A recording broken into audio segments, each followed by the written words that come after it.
Is the Daily Mail on the attack against the whales? As that's what so many people are asking after a series of, you could say, rather negative articles against the couple being sparked by their move to Forest Lodge. Now, while I think some of the criticism of them is a bit unfair, there's some truth in it as well. And it's a truth that I think William and Catherine and their team should be taking a little bit more seriously because the Republican movement in the UK is growing and the future really does rest on William. And I think while he has some great ideas, I think he may be missing a little bit of what makes royal magic so great as well. So we are going to get into all of this, but if you guys haven't been to Royal News Network before, my name is Brittany. I do provide compelling royal commentary, so please hit that subscribe button. I would absolutely love to have you back. And we do have a Queen Mary of Denmark. She recently visited a museum exhibition opening there in Copenhagen of the Barty Care mythologies, which is at the Trovaldsens Museum in Copenhagen. Yes, I pronounced that wrong. Please don't come after me. And we do also have Queen Marguerite of Denmark. She recently visited the old town of Aarhus. I pronounced that probably wrong as well. And she has been a patron of a museum there for more than 20 years. She got to see some behind the scenes things as well. And it's good to see her out and about. She is in her 80s now. So she's getting quite up there. And we do also have Her Majesty Queen Camilla at the York Race Course recently at the Ebor Festival. So that is so excited for Her Majesty to be out. She's wearing a floral dress and a lovely hat. We also do have Crown Princess Victoria of Sweden and her husband Prince Daniel attending the celebration at Gamley in Vostervik. So that is very exciting for them to be out. It seems like right now the summer holidays are slowly winding down and more of the royals are getting back to work. We also do have King Felipe and Queen Letizia of Spain who will be visiting and touring some of the areas affected by the wildfires recently in their countries. So lots of royals working, although we do have some vacationing royals as well, which brings us again back to this main topic here. So I do want to start off this video with a bit of a disclaimer. And that is that I have been watching royals, ladies and gentlemen, for well over 15 years now, very, very closely. I have seen the successes, I have seen the failures, and I have heard one thing very, very consistently over the years. And it's something that hasn't totally gone away. It's gotten better, but it's been something that has always been there, always been a part of tabloid criticism. And unfortunately, I do feel like instead of pushing against the grain or sort of proving it wrong, sometimes Catherine and William instead play into it and prove it right because criticism oftentimes exists because there's something true there.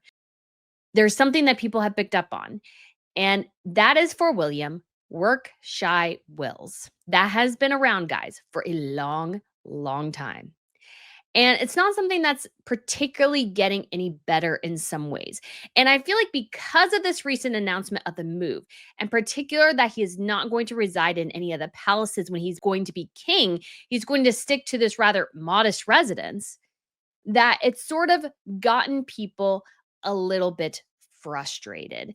And I feel like, just saying, I understand the truth of where some of this is coming from because William has a very tricky bit here to play because he has to, yes, be approachable to the general public, but at the same time, he can't so overcorrect that he loses the mystique of the monarchy. So let's get into sort of the series of articles here because I think that's important to sort of point out.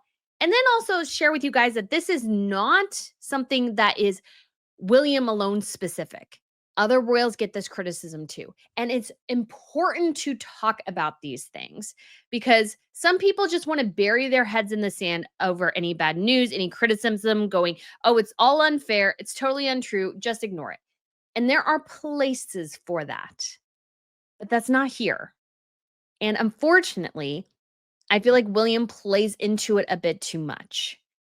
And he would be better served by, I think, making some different decisions and recognizing that he got a very, very different introduction to royal duties. Again, guys, I've been watching all the European royals, and some of them, yes, work about the same as Catherine and William, maybe more, maybe less.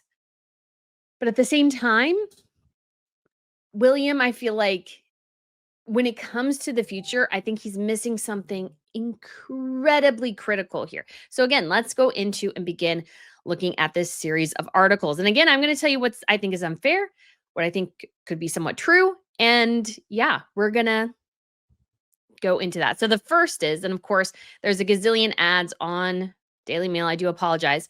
And it is about William and Kate's forever home fallout. Two families vacate cottages to the 8-bed Windsor mansion with tennis court and ballroom to make way for the Waleses. So this is a little bit ridiculous because both of those homes that were vacated are grace and favor homes, basically. Because you're getting a grace and favor home, you can anticipate being moved at some point. Like that's sort of part of the deal. And so it goes into this a little bit and says that they were told to move out. I guess they were given somewhere else, but they were told they had to move. They were not expecting it. Oh, so sad. Those houses are very close to the lodge, so they're not going to want any Tom, Dick, or Harry living in those houses if there are going to be royals there. And it is understood that they were moved to similar or better housing somewhere else in the Great Park. So it's not like these people were like kicked out on the streets.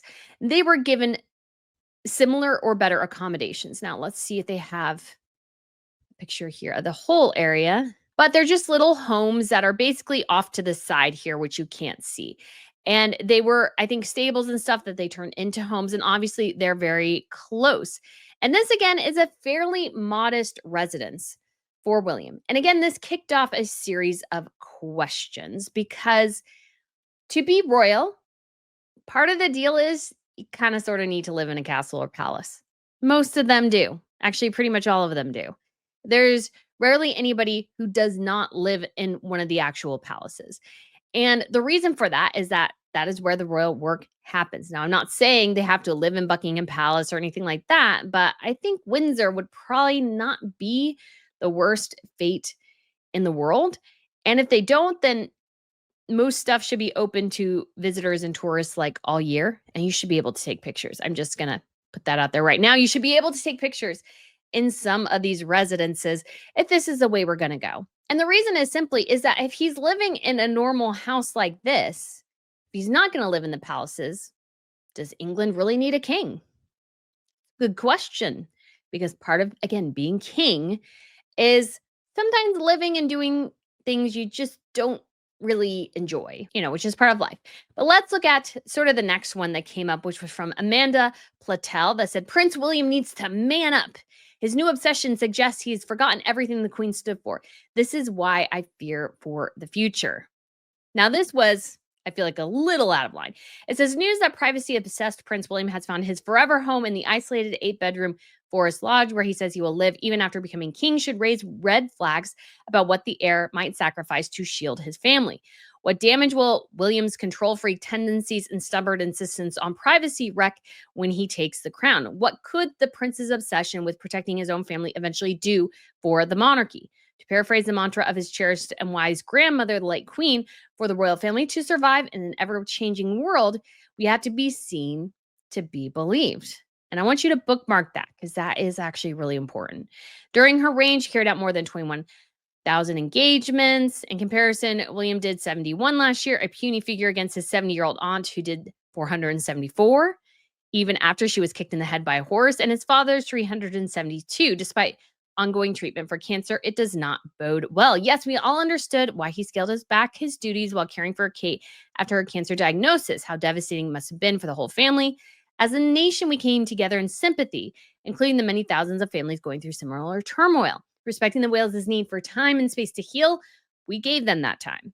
Of course, we realized his obsession with privacy and having a normal family life for his children was defined by his own deeply unhappy and dysfunctional childhood with warring parents, scarred by the death of his mother, Princess Diana, and wanting to protect his family from royal duties for as long as possible. We all recognize that while he is the king in waiting. And it goes on to say, yeah, with all due respect, William's privacy doesn't come as part of the job description for the future king, which leaves us questioning, will William put being a father and husband before king and country? Now, I won't read the rest, but That is a good question. That is a genuinely good question. And I do want to say as well, I think it is super important to give the young Wales's kids privacy as they are growing up and trying to minimize some of the press intrusion. But I do also see the point of if William and Catherine are being too private too. Again, this is all so difficult to manage in many ways because you are a public figure, so you don't have an element of privacy. That's just the reality of the situation. Yet at the same time, you do want to keep aspects of your life private. So I don't know if Catherine and William always manage that supremely well, but I understand somewhat where this criticism is coming from. Then we have this one before the ads. The ad for this keeps popping in and I can't get it to go away. It says, "Be careful, William. I've always supported you, but now your behaviors left me cold and I'm not alone." So this is from Liz Jones. It says, "We've all gotten the message. The three children of William and Kate lead lives of wholesome, old-fashioned Eden Blythe ordinariness. When not tagging along on state occasions, George, Charlotte, and Louis are frolicking in East Anglian haystacks and having sword fights with twigs. Oh, and cruising around the Mediterranean islands aboard a super yacht." That has never been confirmed, so I don't even, that's a little bit ridiculous. Like, we don't have a single picture of them on the yacht. So I would say I don't believe they're on the yacht until I see them on the yacht. Just saying. The Wales' recent Mediterranean sojourn is just one of 4 or 5 vacations at least they've taken so far this year. Shane, there was no time for the Prince and Princess of Wales to attend last week's VJ Day ceremonies. William, remember, will be the head of the armed forces in the not too distant future. Yet all the couple did to mark the moment, the 80th anniversary of the end of the Second World War, was post a message on social media.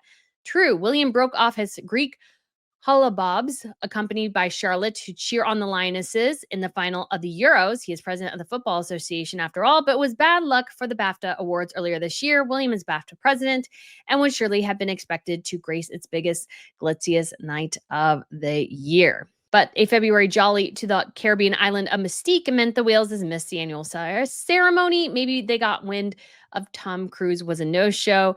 It raises this rather awkward question. Are the Waleses taking the piss? They were on the slopes last winter, of course, and again in Easter. It seems that some of us, that William and Catherine, want the privileges of their position, the onboard chef, the freedom of never having to take out a mortgage or applying for a Capital One card, but not the tedium the job so often entails or the scrutiny. The Wales have just announced they're moving to an 8-bedroom forest lodge in the heart of Great Windsor Park, well away from prying eyes. More to the point, William has made it clear that when he's king, the lodge will be his forever home. He will not be moving his family into the globally renowned symbol of the British monarchy, Buckingham Palace. Of course, King Charles and Queen Camilla have chosen not to live in Buckingham Palace either. Their excuse is currently undergoing a £369 million renovation. Dear God, King George VI and his family didn't budge when it was being bombed. And just to kind of wrap up here, we do have Prince William and family be told to live at Buckingham Palace when he is king. And this is all very close, to be honest. 25% said yes, 37% no, and 38% no, but if he doesn't live at the palace, he should open the rooms to the public. That was my vote. Lots of criticism there. Lots of criticism there. And some of it, I feel like, goes a bit too far and is a bit too, let's say, like it could have been, let's say, said more delicately in certain instances. But guys, these are narratives that have been around for a really, really, really long time. This is not something new. This is not something that's come out of the woodwork. These are criticisms that have existed for 15 plus years now. So, what does this mean overall? And I want to remind as well that William is not the only royal that gets criticism. So this is a Dutch account that I follow. They talk a lot about the holiday king Wilhelm Alexander and his family, his wife Maxima, and their daughter Princess Ariane, at least, and that's their dog Mambo. She's probably talking to a security guy there. They're enjoying their holiday home in Greece. And there was a lot of talk about, taxpayer expenses being used and all these sorts of things. Because again, look at the hashtags here. Your tax dollars hard at work. Because royals are not immune from criticism. And to stick your head in the sand and say, oh, everything's fine and just give every excuse in the book, honestly, it doesn't work. Because the thing is that people forget sometimes that, yeah, for you, you might not need the explanation. Whenever Catherine and William show up, you don't care. It's perfectly fine. But Catherine and William already have you in their back pocket, you could say. What Catherine and William need to think about more sometimes are their critics. And yes, sometimes their critics are wrong, but sometimes they're right too. And this is a big question. I was surprised as well that Catherine and William were like, no, we're not going to do anything for VJ Day when everybody did something for VJ Day in the royal family. Even Wilhelm Alexander took a break from his holiday to fly in to Amsterdam to mark the occasion, and then he did fly back. But it raises some questions, and we have missed Catherine and William at some, key events, especially this year. And they're right. They have gone on a lot of vacations. And I realized that last year was exceptionally difficult on the family, and in some ways, they're still recovering from that. But you cannot take the goodwill of the people and try to stretch it out into infinity, because at some point, that support will snap. Because one of the things that has been a real criticism for William, especially over the years, and Catherine is being work shy. I'm told a lot, oh, they have small children. I mean, their children aren't so small anymore. So sometimes they could probably do a bit more during the week because their kids are at school. So could more be done during the week? Probably. But I feel like what we see here from William and Catherine over the years, especially, is that they have these sort of grand vision plans. Earthshot, early years, homewards. William has this farming initiative in Cornwall. And I feel like they focus so much on those, they forget where the more royal magic actually happens. It's not in those big projects. Those big projects are nice. Maybe they help Catherine and William feel more fulfilled in their roles, but that's actually not what's going to keep them as king and queen.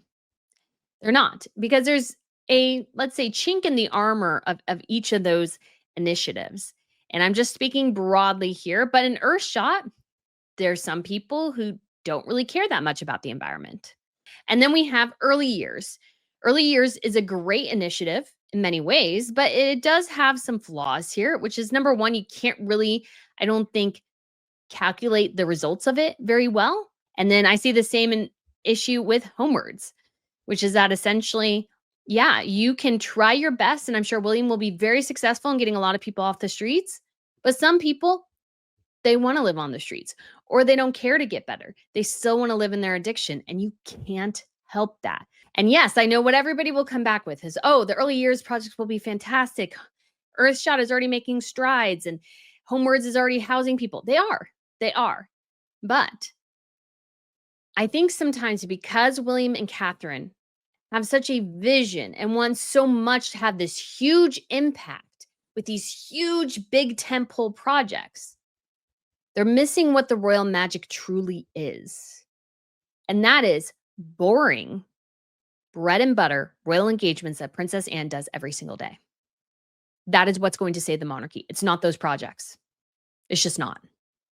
They are a way, if you want to have deeper fulfillment in the role, that is a way to achieve it.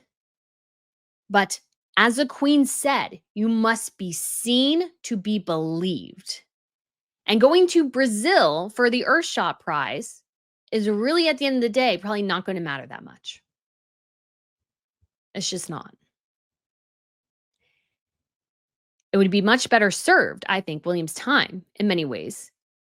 And he is going to Cornwall quite a bit, which is awesome. Spend more time there. Spend more time in smaller communities all across the UK. That is what's going to endear you to the people. The Earthshot Prize, I'm sorry, that's William's personal kind of focus. I don't think that's going to work for everyone. I don't think it's what's going to, let's say, save the monarchy at the end of the day. Is that it's going to be going to East Anglia. It's going to be going to Wales, Northern Ireland, going to these small communities, visiting people. That is the magic of the monarchy. Because there's tons of people doing what William and Catherine are doing in many ways.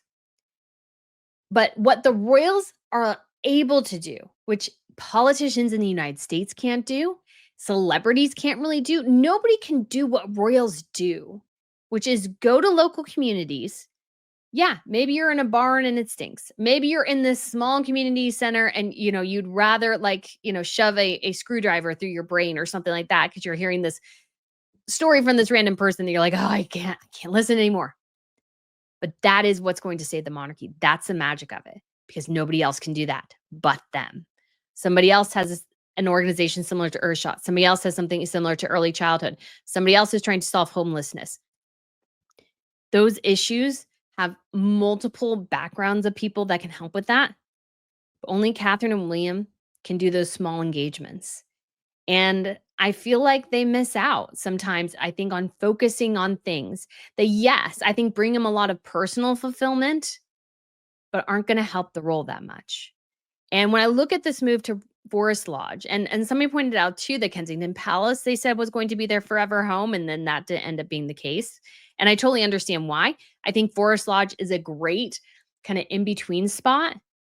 But if you're going to be king, you have to live in a castle or palace. That's just it. That's just it. It's sort of important to have that factor there. And yeah, I think Windsor is probably much more easier to live in than some other places. And yeah, maybe for a while he doesn't move to one of those palaces. I totally get that. But what I've always feared with William a bit, and I feel like this is somewhat coming true, is that he's going to pare things back so much. He's going to overcorrect so much from his father and his grandmother that we're going to lose sight of what the royal family is in the first place, or it's going to lose its magic entirely. And if you add in the fact that Catherine and William are focusing on these bigger projects, and we're not getting these as many of these smaller engagements that Princess Anne does, she's not going to live forever. And they have nobody really. I mean, Sophie and Edward do part of that, but the queen did a lot of those small things too. And she was well respected because you have to interact with the local people. You can't just go to the big cities. That's always been a big criticism. You can't just do the big cities. You have to get out there. And I know that Catherine and William do that. Although I will say oftentimes it is in conjunction with one of their bigger overall initiatives. And you can have both. Not saying you can't have Earthshot, early years, homewards, whatever. You can have both, but you can't forget those bread and butter things. And I think William and Catherine at this point are somewhat missing out by not putting more emphasis in that area. And that's why this criticism exists. It's always been there. Unfortunately, I feel like it's not getting better. And you can't blame some of the reporters for pointing out a weakness that Catherine and William have always had that they're not getting better at addressing. Because I've seen that a lot of the other royals. Princess Estelle has been doing royal engagements since she was a toddler. She's wildly comfortable in front of the cameras. And I think that's fantastic because that is her life. You could almost run into the issue where you've given the kids such a normal life when it comes to the Waleses that they have really hard time adjusting to life as a royal because they spent their whole life basically normal and then they're kind of forced to do this separate thing. Everything comes with strengths and weaknesses. I think it's great. I hope that they raise 3 well-adjusted children. That will mean the world to the monarchy in the future. But they can't forget that they can't be seen as being too frivolous either. They can't be seen as taking, and I hate to say it, but advantage of their position to go on holidays, have fun. And yeah, I'm sure last year was really hard and they need to have a little bit of fun too. But you obviously see that there is a growing tension there. There's a growing tension that's already existed, but I feel like it's getting a bit louder. And William, yes, he's right to avoid some of the critics or ignore what some of the critics are saying. But he has to be careful too. So I did find this when somebody was asked him about his reputation as being work shy. And he said, to be honest, I'm going to get plenty of criticism over my lifetime. And it's something I don't completely ignore, but it's not something I take completely to heart. I'm concentrating very much on my role as a father. I mean, I'm a new father. And I take my duties and my responsibilities to my family very seriously. And I want to bring my children up as good people with the idea of duty and service to others as very important. But if I can't give my time to my children as well, I worry about their future. And there's a couple really interesting things here. He's right. Don't take all the criticism to heart. But this has been around for a long time. And I feel like they're starting to feed it again unnecessarily. And I put more of this criticism on William than Catherine because I think William, in many ways, could have been a bit more flexible. And I think they're right in some ways that he is stubborn. We've heard this before. But the interesting thing, too, is he wants to bring his children up as knowing the idea of duty and service. Well, they have to see him doing a lot of that to feel it. Now, I feel like Charles and the Queen perhaps did too much of it, but there should be a happy medium. I feel like Crown Princess Victoria in Sweden has a really, really happy medium. She does a lot. Her children do a lot as well. And I find that always to be quite impressive. But yeah, William has been aware of this, guys, for a long time. I believe this interview was back in 2016. So, guys, that interview and those comments were 9 years old. And I think, unfortunately, they still hold to be true. And William, yes, and Catherine, when their kids were really, really young, be home with them a lot. But as they get older, too, you got to be able to get out and work more because, unfortunately, if you're not seen, you're not believed. It's like if a tree falls in the wood, did it make a sound? Because nobody heard it. And if we don't see you working, how do we know you're working? And so I think this is a criticism William should take to heart and not totally ignore because he's ignored it before. And I feel like, unfortunately, it's just getting louder. So, guys, thank you so much for watching this video. Let me know what your thoughts down below. I can already anticipate some of the frustration of people, but these are important conversations to have because it's reality. You can't really please everybody, but at the same time, I think some things can be done a bit better. So, guys, again, I appreciate you and thank you so much. And I shall talk to you again very soon. Bye.